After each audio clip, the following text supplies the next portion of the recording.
আজকে জুন মাসের 9 তারিখ 2026 সাল রোজ মঙ্গলবারে যারা কুয়েত থেকে একদিন আর বাংলাদেশে পাঠাবেন অথবা যারা কুয়েতে স্বর্ণ ক্রয় করবেন কোন ক্যারেটে কত দিনার রেট পাবেন বিস্তারিত তথ্যগুলি এই ভিডিওর মাধ্যমে আপনারা জেনে নিতে পারবেন। তো বন্ধুরা, আজকে যারা কুয়েত থেকে 22 ক্যারেটের প্রতি 1 গ্রাম স্বর্ণ ক্রয় করলে 40 দিনার 250 পয়সার ভিতরে পাবেন। এটা ছিল কুয়েতের একটা কোম্পানির রেট। অপরদিকে কুয়েত সরকার ঘোষিত 24 ক্যারেটের প্রতি গ্রাম 44 দিনার 169 পয়সা, 22 ক্যারেটের প্রতি গ্রাম 40 দিনার 526 পয়সা, 21 ক্যারেটের প্রতি গ্রাম 38 দিনার 686 পয়সা, 18 ক্যারেটের প্রতি গ্রাম 33 দিনার 160 পয়সা।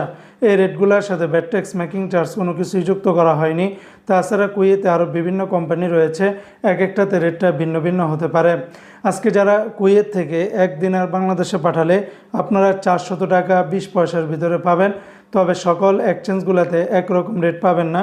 যেমন কুয়েতের লুলু মানি ট্রান্সফার এক্সচেঞ্জে 400 টাকা, ARY এক্সচেঞ্জে 399 টাকা, আলমোল্লা এক্সচেঞ্জে 400 টাকা 09 পয়সা, আল মুজাইনি এক্সচেঞ্জে 396 টাকা 08 পয়সা, জয়লুকাস এক্সচেঞ্জে 396 টাকা, আলনাদা এক্সচেঞ্জে 399 টাকা 50 পয়সা, কুয়েত ইন্ডিয়া ইন্টারন্যাশনাল কিউকিউ এক্সচেঞ্জে 400 টাকা 10 পয়সা, UAE এক্সচেঞ্জে 396 টাকা 20 পয়সা, কুয়েত বাহরাইন এক্সচেঞ্জে 400 টাকা 09 পয়সা, BEC বাহরাইন এক্সচেঞ্জ কোম্পানি থেকে 399 টাকা 91 পয়সা, সিটি ইন্টারন্যাশনাল এক্সচেঞ্জে 398 টাকা, ওয়েস্টার্ন ইউনিয়ন এক্সচেঞ্জে 398 টাকা 63 পয়সা, আল আনসারি এক্সচেঞ্জে 396 টাকা 15 পয়সা, আমান এক্সচেঞ্জে 400 টাকার ভিতরে পাবেন।